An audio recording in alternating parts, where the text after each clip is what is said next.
Mesdames et messieurs, bonsoir. Merci d'avoir choisi RTI 1 à la une de ce 20h. Le Massa, marché des arts du spectacle d'Abidjan, a ouvert ses portes hier. Près de 200 spectacles sont à l'affiche.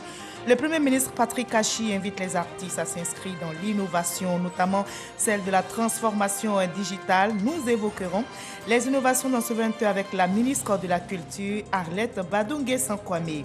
Le président du Sénat, Janoua Oussoukwadiou, en mission au Maroc, a pris part à la 11e conférence de l'association des Sénats, Choura et Conseil équivalents de l'Afrique et du monde arabe.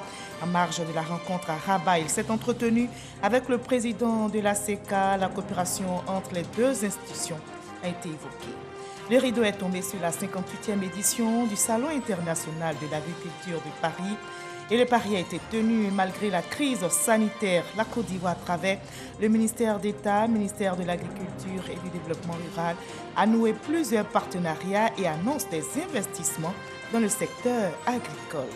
Après avoir nommé l'université Albert Ouedraogo Premier ministre jeudi dernier, le président de la transition Burkina Faso a nommé hier un nouveau gouvernement composé de 25 ministres. Le général Barthélemy Simporé, ministre de la Défense, le président Roch-Marc Christian Kaboré garde son portefeuille.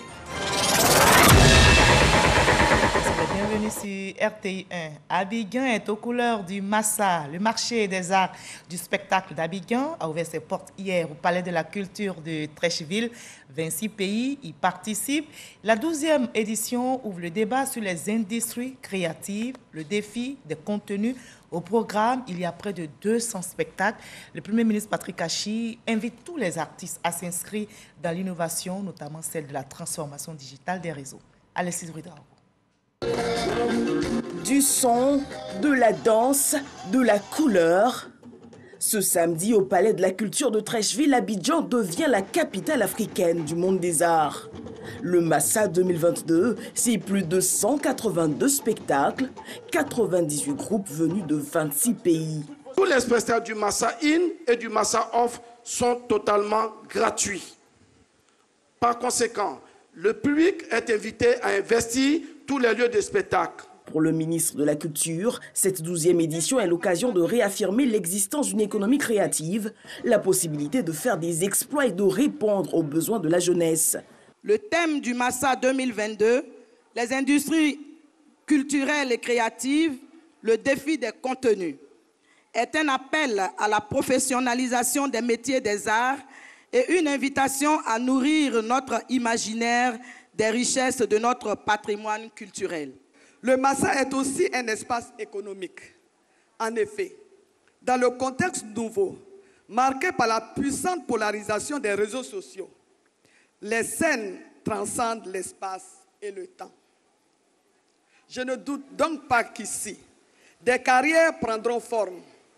Les acheteurs et les créateurs qui se rencontreront à cette occasion signeront assurément un bail pour le plus grand bonheur des seconds.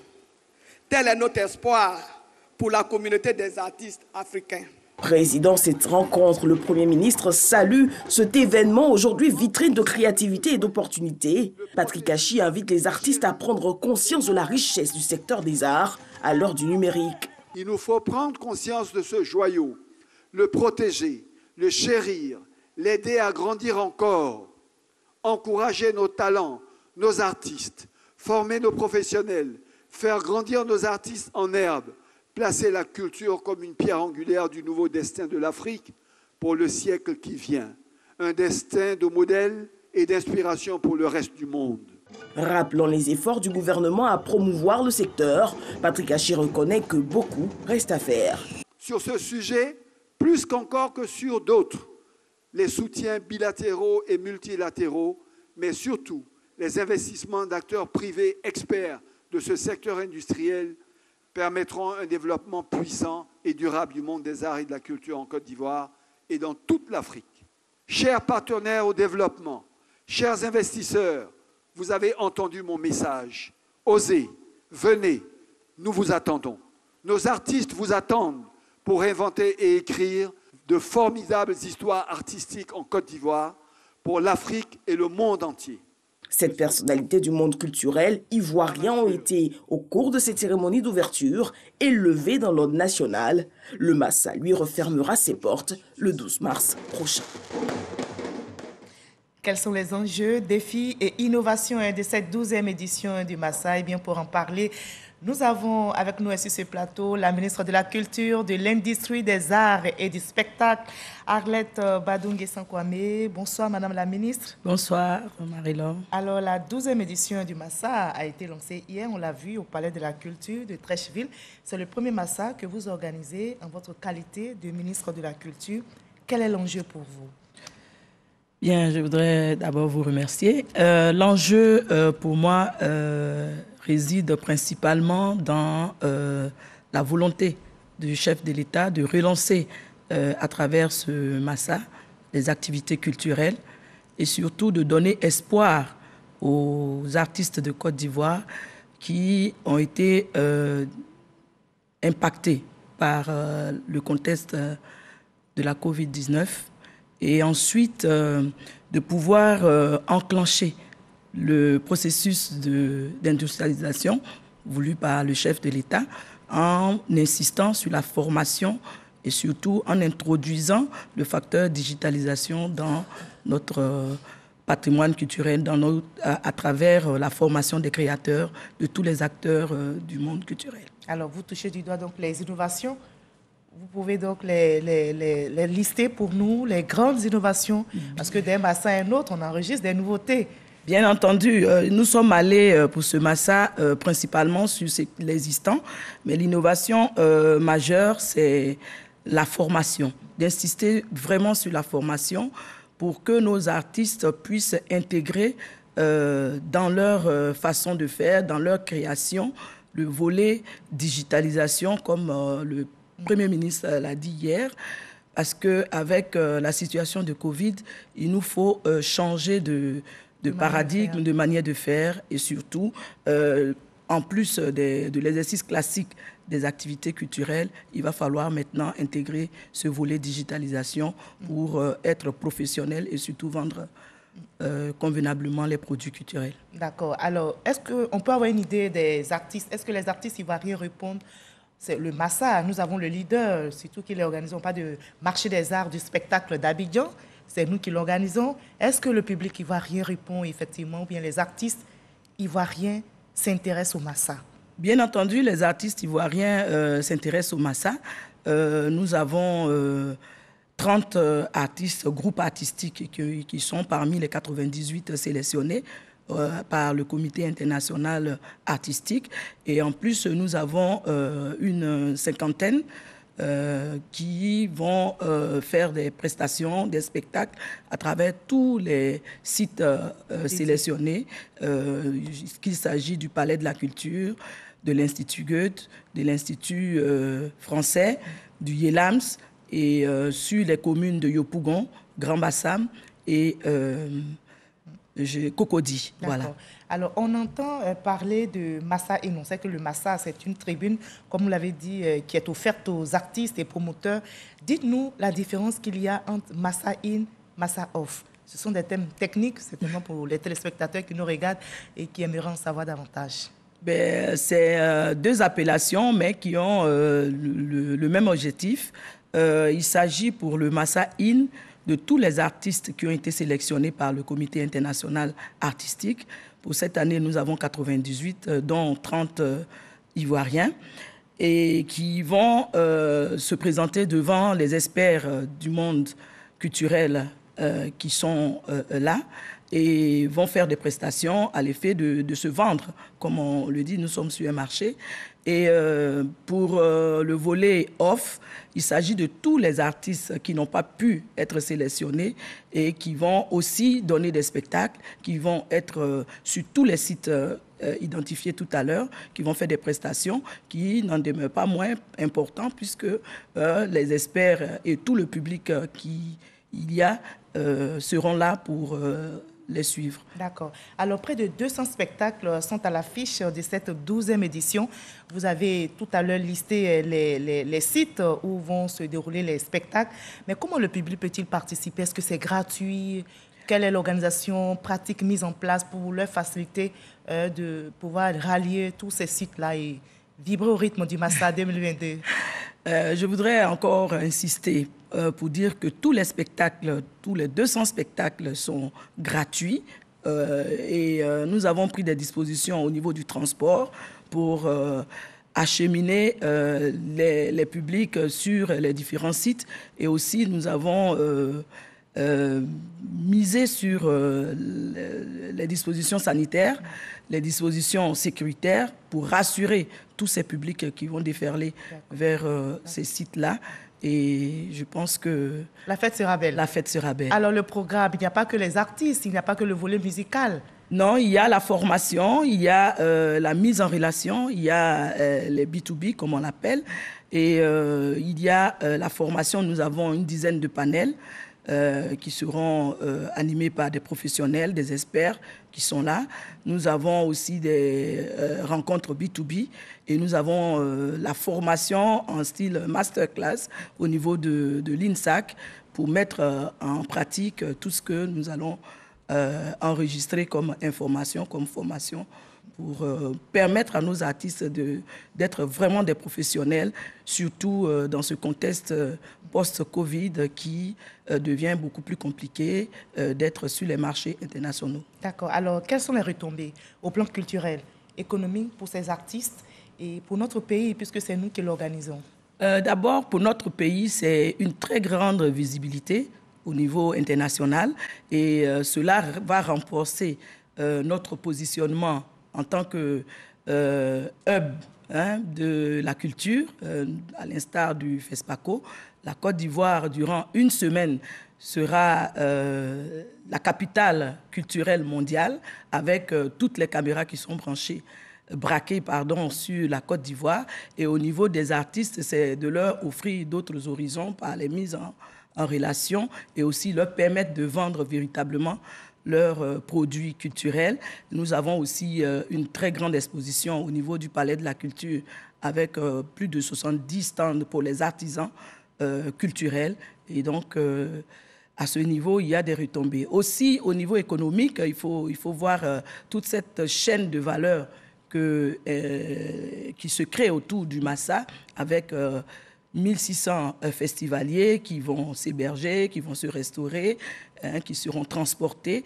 Et c'est toute une économie qui se crée et c'est à l'avantage de notre pays. Il y a les têtes d'affiche des artistes, on a Magic System. Oui, on a Magic System, nous avons Layo, nous avons tous nos artistes en affiche et même en herbe. Nous avons des groupes de danse patrimoniale qui seront aussi sur le Massa. Et je pense que le public doit déferler parce qu'il y a beaucoup à voir, il y a beaucoup à contempler. Et surtout pour venir encourager nos artistes. Parce qu'ils ont subi vraiment la Covid et ils ont besoin d'être encouragés pour créer davantage et pour permettre à la Côte d'Ivoire d'être rassemblée autour de nos valeurs culturelles. Et surtout que c'est l'hospitalité qui incarne notre et pays. Je suis d'avis avec vous. Nous sommes un pays hospitalier. Nous avons accueilli plus de 1600 festivaliers. Et, donc, et pour cette édition, vous attendez combien de festivaliers? Nous attendons plus ou moins sur les différents sites entre 15 000 et 30 000 visiteurs par jour sur les différents sites. Et c'est gratuit? C'est gratuit. C'est vraiment gratuit. Merci beaucoup. Merci, Madame la Ministre, d'avoir répondu à nos questions. La fête continue jusqu'au 12 mars. Bien entendu. Merci. Merci d'avoir été avec nous sur ce plateau. Merci. Voilà, vous l'avez entendu, Abidjan est aux couleurs du Massa, le marché des arts du spectacle d'Abidjan a ouvert ses portes, je rappelle, hier au Palais de la Culture de Treichville. 26 pays y participent et la 12e édition ouvre le débat sur les industries créatives, le défi des contenus. Le public est donc invité, vous l'avez entendu, par la ministre de la Culture à rallier tous ces espaces dédiés afin de communier avec les artistes jusqu'au 12 mars prochain. Le président du Sénat, Jano Aoussou Kouadio, en mission au Maroc, a pris part à la 11e conférence de l'association des Sénats, Choura et conseils équivalents de l'Afrique et du monde arabe. En marge de cette rencontre à Rabat, il s'est entretenu avec le président de l'ACK. La coopération entre les deux institutions a été évoquée. Herman Guivet, depuis Rabat, au Maroc. Une audience au cours de laquelle les deux parties ivoiriennes et marocaines ont réaffirmé les liens historiques qui lient leurs deux pays, saluant de même l'excellente santé de leurs relations actuelles. Nous avons profité de cette occasion pour renforcer la coopération ivoiro-marocaine à travers la signature d'une convention de partenariat entre le Sénat marocain et le Sénat de Côte d'Ivoire. Aujourd'hui, je dirais qu'elle connaît sa grande splendeur avec Sa Majesté le roi Mohamed VI et le président Alassane Ouattara, la coopération de sa splendeur totale. En 2015, au titre des investissements directs étrangers, le Maroc était numéro 1, le premier partenaire de Côte d'Ivoire en termes d'investissement étranger. Nous voulons saluer cette coopération et nous, les deux chambres, le Sénat marocain et le Sénat ivoirien, nous allons travailler ensemble pour faire tomber le maximum de barrières afin que nous passions à une autre phase, à une phase d'intégration entre le peuple marocain et le peuple de Côte d'Ivoire. Un accord de partenariat entre nos deux Sénats et nous espérons bien que nous réalisons les actes de cet accord premièrement dans le but de renforcer ces relations, que ce soit des relations entre peuples aussi, et que ce soit aussi des relations qui auront un impact positif sur le développement économique et social entre nos deux pays. Chers frères, soyez toujours la bienvenue au Maroc. Cet accord prévoit la mise en œuvre d'un programme visant à encourager l'échange d'expériences et de savoir-faire en matière juridique, de procédures législatives, de contrôle et d'évaluation des politiques publiques. Un geste qui témoigne à nouveau de la volonté des parlements ivoiriens et marocains à travailler main dans la main. Mardi prochain sera célébré un événement très important. C'est le 8 mars et c'est la Journée internationale des droits des femmes. Elles seront officiellement célébrées dans la commune de Koumassi, à Abidjan. Mais hier, c'est le plateau, la commune qui a abrité un panel de haut niveau en lien avec cette journée. Alexis Ouedrago nous explique. Une convention de 3 milliards de francs CFA entre un groupe bancaire et le ministère de la Femme, de la Famille et de l'Enfant. Objectif, accompagner les femmes dans leur combat pour un avenir durable. Notre présence à vos côtés traduit la volonté manifeste d'œuvrer conjointement avec le ministère de la Femme, de la Famille et de l'Enfant pour une coopération exemplaire dans tous les domaines et particulièrement celui du développement et de l'appui financier. Ce samedi au plateau, en marge de la Journée internationale de la femme, un panel de haut niveau s'est tenu autour du thème « Égalité de chance pour un avenir durable en Côte d'Ivoire ». Dans l'autonomisation de la femme, il faut mettre plus d'accent sur les opportunités qui existent ou qui sont données par cette lutte contre les changements climatiques. L'Union européenne, pendant les dernières années, a investi en Côte d'Ivoire à peu près 40 milliards francs CFA. À partir de 2022, on a un grand projet sur la formation professionnelle pour à peu près 6 milliards francs CFA. Pour Nassene Batouré, les défis du changement climatique obligent une action vigoureuse du gouvernement, surtout à l'endroit des femmes.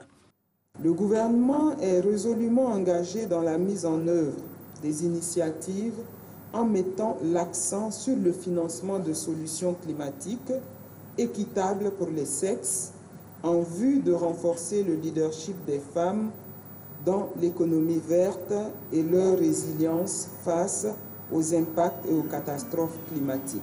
La rencontre s'est enrichie de l'intervention de plusieurs panélistes sur les problématiques du changement climatique. Quel bilan dressé de cette journée des droits des femmes? Quels sont les acquis? Que faut-il améliorer? Quelles sont surtout les actions menées par le ministère de la Femme? Autant de questions évoquées au magazine du dimanche. Dans le 13h présenté par Hamza Diaby, il a reçu Mme Félicité Coutouin, directrice de l'entrepreneuriat féminin au ministère de la Femme, de la Famille et de l'Enfant. Voyons un extrait de leur entretien. L'objectif donc de cette célébration, c'est progressivement d'évaluer les avancées, les efforts qui sont réalisés par les différents pays et les États pour faire en sorte que les droits des femmes soient de plus en plus réalisés et que les inégalités de ce fait puisse s'estomper pour permettre un développement harmonieux et une justice sociale. Et la plupart des droits sont suffisamment respectés, je ne dirais pas entièrement respectés.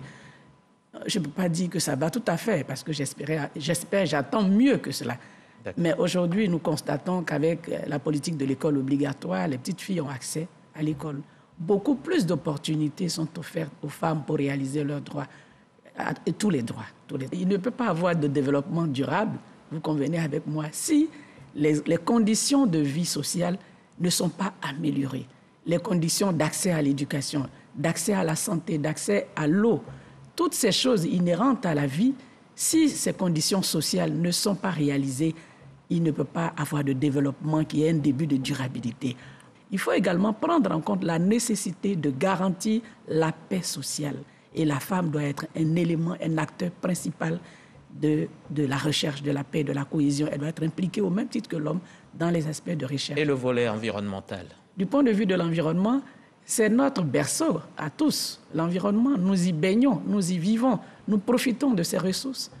Et si nous ne préservons pas ces ressources et que nous les gaspillons, nous arriverons progressivement à ce que les générations futures n'aient plus rien dans lesquels baigner et tirer profit de ce dont nous tirons profit aujourd'hui. Donc, il est important que les aspects de biodiversité soient préservés, les aspects de changement climatique soient amorcés pour que la population dans son ensemble puisse vivre dans un monde qui soit agréable à vivre. Il faut bien créer la richesse, mais il faut que les hommes, au même titre que les femmes, puissent à la fois créer, mais aussi tirer profit de ces richesses. Il faut veiller à ce qu'une répartition égalitaire des richesses soit assurée dans le monde et par tous.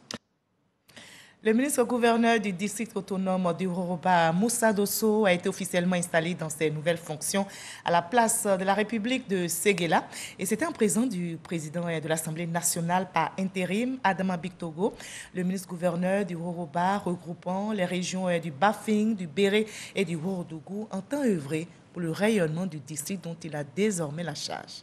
Abou Sanogo. Ambiance des grands jours à la place de la République de Séguéla, capitale du Ourodougou. Forte mobilisation des populations du district autonome du Yoruba, regroupant les régions du Ourodougou, du Béré et du Bafing. Ces populations sont venues dans leur diversité pour un seul mobile. Participer à l'investiture du ministre-gouverneur du district autonome du Yoruba, Moussa Dosso. Une mobilisation qui témoigne de leur soif au développement et de leur soutien au président de la République Alassane Ouattara. Et c'est en présence du président de l'Assemblée nationale par intérim Adama Bictogo et des élus et cadres des 3 régions que Moussa Dosso a été officiellement installé dans le fauteuil de ministre-gouverneur du district autonome du Yoruba. Moussa Dosso témoigne sa gratitude et sa reconnaissance au président de la République Alassane Ouattara pour les projets réalisés au profit du district autonome du Yoruba, dont certains sont en chantier.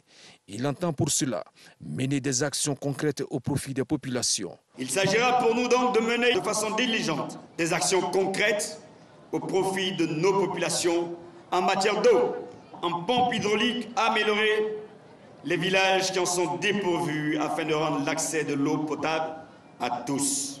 Doter nos hôpitaux régionaux d'équipements modernes et élargir les plateaux techniques avec les spécialités non existantes actuellement qui obligent nos populations à faire le déplacement jusqu'à Bouaké et au mieux à Abidjan. Créer des lycées d'excellence dans nos 3 régions et une université de district capable de renforcer la qualité de l'éducation dans notre zone in fine. Adama Bictogo et le ministre Moussa Sanogo ont appelé à l'union des cadres, élus, fils et filles des 3 régions qui composent le Yoruba, autour du ministre-gouverneur Moussa Dosso. Vous avez la même culture, vous avez la même langue, vous avez la même histoire. Et cette force, vous devez la transformer. Ce qui est simple, c'est l'union des fils, l'union des filles du Yoruba. Les défis de notre district sont nombreux. Et c'est pour cela que nous voulons saluer la vision du président de la République. Car à travers les districts autonomes, c'est une spécialisation et une accélération du développement de nos districts qui doit s'opérer. Moussa Dousso, ministre-gouverneur du district autonome du Woroba, nommé le 18 juin 2021, travaillera avec 2 vice-ministres-gouverneurs, à savoir Mamadou Diomandi et Ibrahim Bakayoko. Notre reporter a recueilli quelques réactions à l'issue de cette cérémonie. Nous les écoutons. Qu'il soit celui-même qui puisse mobiliser toutes les ressources humaines et naturelles du Woroba pour le développement de notre région. Aujourd'hui, c'est une véritable renaissance avec la mise à disposition des populations de projets d'infrastructure en matière d'eau, en matière d'éducation, en matière de santé, toutes choses qui aujourd'hui contribuent à améliorer les conditions de vie des populations. Notre région, le Woroba, a beaucoup de potentialités et nous faut nous donner la main pour enclencher le développement de Woroba autour du ministre-gouverneur. Notre devoir donc en tant que cadre, c'est d'être rassemblés donc autour de lui et de l'accompagner en vue de la réussite de sa mission. Il nous appartient en tant que fils et filles du Woroba de soutenir le ministre-gouverneur et de façon concertée pour donc amener au développement de notre district. Le chef de l'État vient de mettre à notre disposition un grand outil de développement pour le Woroba. Dans ce sens que nos cultures et nos richesses naturelles, dorénavant, pourront être valorisées. Nous n'avons aucun doute que tout ce qui est attendu par les populations et qui est prévu, qui a été promis par le président de la République, connaîtra un coup d'accélérateur. Nous en appelons à l'unité de tous les fils et filles du Woroba pour que nous puissions en tout cas relever ce défi et faire en sorte que notre district puisse trouver le chemin de l'émergence. On est confiant qu'avec lui, on pourra mettre ensemble un certain nombre de projets pour le développement socio-économique du district de Woroba. Le seul médicament, le seul comprimé pour réussir ça, il faut qu'on se mette ensemble pour accompagner le ministre. Tant qu'il a besoin de nous, nous sommes là. Même s'il n'a pas besoin de nous, nous ferons tout pour lui montrer nos projets, pour lui montrer que nous sommes actifs dans le développement de notre district. Aux uns aux autres de se mobiliser auprès du ministre pour pouvoir l'accompagner dans sa tâche. L'investiture du ministre-gouverneur démontre qu'aujourd'hui le président Alassane Ouattara pense au district du Woroba et sur la question du développement, nous, la jeunesse du district de Woroba, nous sommes prêts à accompagner le ministre-gouverneur. Nous souhaitons bonne chance, surtout bon vent et nous l'accompagnons aussi vraiment pour cette mission qui n'est pas si facile. Ça va plus rapprocher les cadres des 3 régions du Woroba. Et vraiment, nous saluons cette initiative du président Alassane Ouattara. Loin de la Côte d'Ivoire, le rideau est tombé sur la 58e édition du Salon international de l'agriculture de Paris. Malgré la crise sanitaire, le pari a été tenu, notamment pour la Côte d'Ivoire présente à ce salon. Le ministère d'État, ministère de l'Agriculture et du Développement rural a noué plusieurs partenariats et annonce des investissements dans le secteur agricole. Cheikh Koné est notre envoyé spécial. Le Salon international de l'agriculture de Paris, c'est fini. Une 58e édition placée sous le signe des retrouvailles après le rendez-vous manqué de 2021. Les restrictions sanitaires dues à la Covid-19 n'ont pas entaché la mobilisation des passionnés de l'agriculture venus des 4 coins du monde. Quant à la Côte d'Ivoire, la tradition a été respectée. Le pays a présenté l'un des plus grands et beaux stands de son pavillon. Plus d'une trentaine de conférences et panels sur la déforestation, la durabilité et la transformation des produits agricoles a été organisée en présence d'acteurs et d'investisseurs intéressés de contribuer au développement de l'agriculture ivoirienne.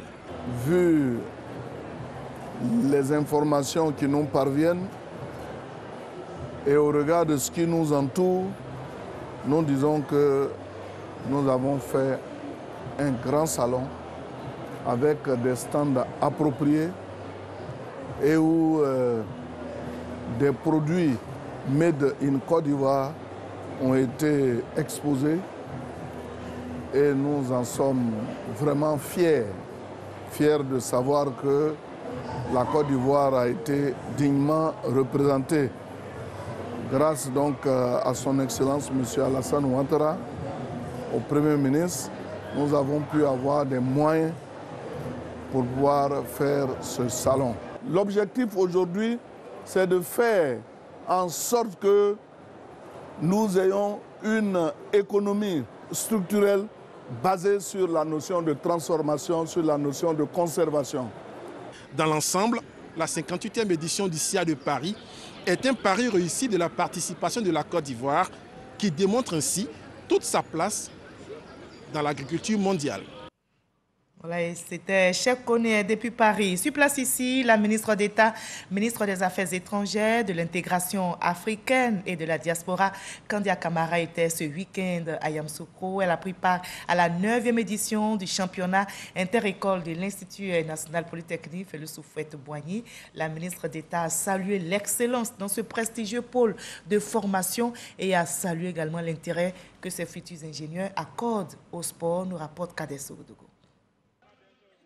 Le ministre du Commerce et de l'Industrie, Souleymane Diarra-Souba, sur un terrain de handball, transformant un pénalty, donne ainsi le coup d'envoi des finales de la 9e édition du championnat inter-école de l'Institut national polytechnique Félix Houphouët-Boigny de Yamoussoukro. Le sport pour la cohésion et une saine émulation entre étudiants de cette prestigieuse école d'ingénieurs.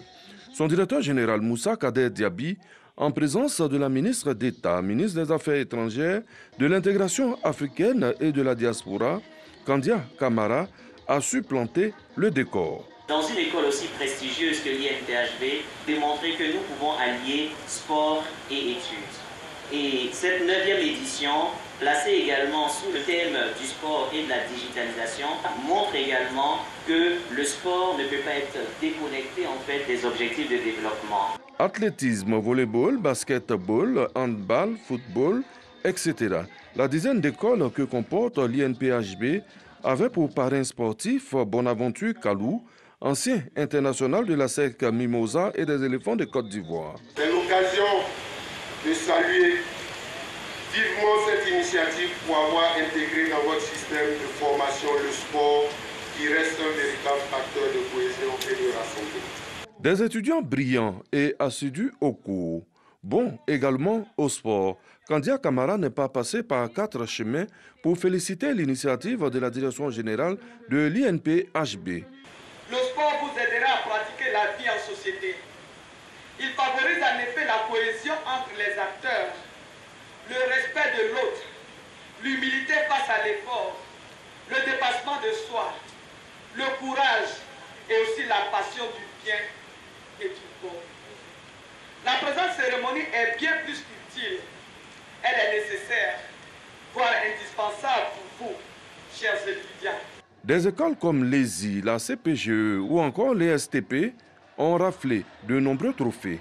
Un défilé des participants, au nombre desquels des pays comme la Guinée, le Burkina Faso et le Congo, qui ont des étudiants à l'INPHB, a été très apprécié à la clôture de ce championnat. Le ministre d'État Atene Birema Ouattara prône la paix à Ouangolo-Dougou. Il appelle au calme à l'issue d'un conflit foncier qui a éclaté entre un village de la sous-préfecture de Niélé et un autre de Diawala. Le reportage est signé Kwadio Kwame Jean de Dieu. Devant les autorités coutumières, religieuses, administratives, politiques, militaires, cadres et élus de la région du Kyologo, le préfet de Ouangolo-Dougou a situé le contexte de ces affrontements. Il s'agit d'un conflit foncier jusque-là contenu entre les villages de Soloné, sous-préfecture de Diawala, et Norgo 1, sous-préfecture de Niélé. Conflit qui a atteint son paroxysme suite à l'exploitation d'une carrière soldée par des morts, des blessés et d'importants dégâts matériels. Le ministre d'État, ministre de la Défense, d'un ton ferme, a fustigé ces comportements et indiqué que les auteurs seront traduits devant les juridictions compétentes. Il faut qu'on arrête. Si vous voulez vous retrouver en prison, continuez à faire ce que vous avez commencé à faire. On ne va plus laisser se perpétuer ce genre de comportement. Et toute personne qui va aller à l'encontre des décisions d'administration sera à porte-à-faux et va se faire arrêter et se faire emprisonner. Le général des corps d'armée Touré Apalo a embouché la même trompette, soulignant que face à l'incivisme et au mépris des règles qui régissent la vie en société, des dispositions sécuritaires seront prises pour faire barrage au désordre. Même son de cloche pour le ministre Adama Diawara, qui a appelé les populations de la région à être des vecteurs de paix, de cohésion sociale et de développement. Message que véhiculent les premiers magistrats des communes de Niélé et de Diawala à leurs administrés. Nous sommes tous parents, nous sommes tous fils du canton Niélé et nous devons trouver des solutions plus cordiales, plus souples pour régler nos divergences. Ils en existeront, mais on doit comprendre qu'il y a toujours des voies pour régler ces divergences. Diawala et Niélé et même Nabengue, ce sont des frères qui ont installé ces villages. Donc je ne vois pas, quelle que soit la raison, qu'on puisse en arriver à cette situation. Donc aujourd'hui, nous les appelons au calme et surtout, dorénavant, quel que soit ce qui les opposera, qu'on puisse prôner le dialogue. Pour une paix durable dans la région, les autorités coutumières souhaitent le redécoupage administratif des terroirs. Quant aux autorités administratives, le désarmement des détenteurs illégaux d'armes à feu, la création des comités d'éveil, l'ouverture des brigades de gendarmerie de Niélé et de Diawala et l'indemnisation des victimes. Il est parti, mais on ne l'oublie pas du tout. Pour l'an 1 de la disparition de l'ex-premier ministre Ahmed Bakayoko, ce dimanche, la mairie d'Abobo a organisé une cérémonie de prière œcuménique d'hommage à l'homme. Les guides religieux, en présence de la maire d'Abobo et plusieurs membres du gouvernement, ont adressé des prières en la mémoire de l'ex-premier ministre Ahmed Bakayoko. Laure Goretti, Alexis Ouedraogo.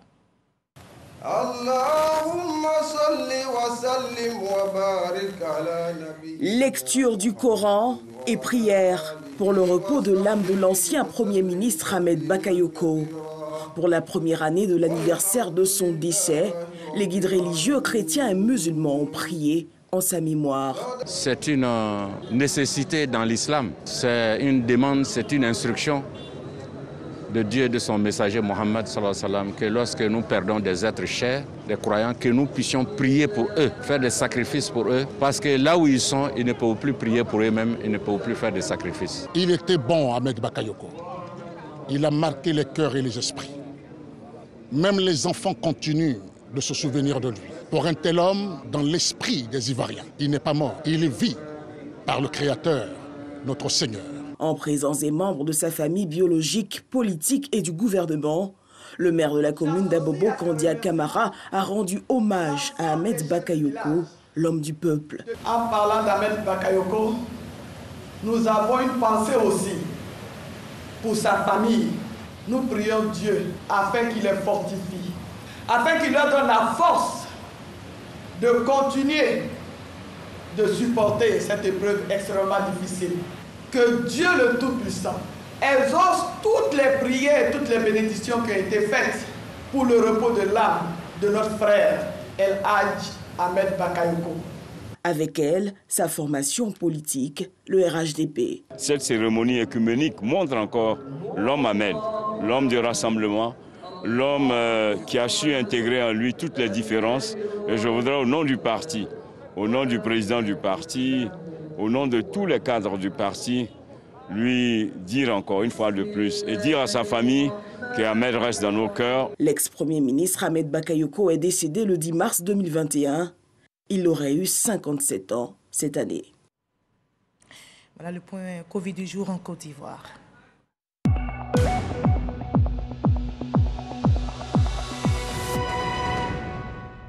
Ce dimanche 6 mars, la Côte d'Ivoire enregistre la Côte d'Ivoire enregistre 10 nouveaux cas de Covid-19, 69 nouvelles guérisons et 0 décès.